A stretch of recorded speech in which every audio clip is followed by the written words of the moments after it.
She's a Mona Lisa. Everyone's lining up to see her. There must be something about her features. You'll find her beauty goes much deeper once you get to meet her. You see her walking down the boulevard. Hi everyone, welcome back to my channel and welcome to today's video.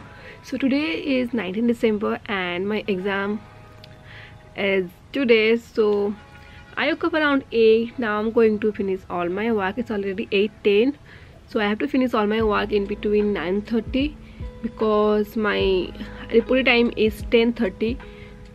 So I have to go by auto, leave the house little early because I don't know how many time I have to wait for autos. So now I'm going to finish all my work. I will see you after some time. Bye.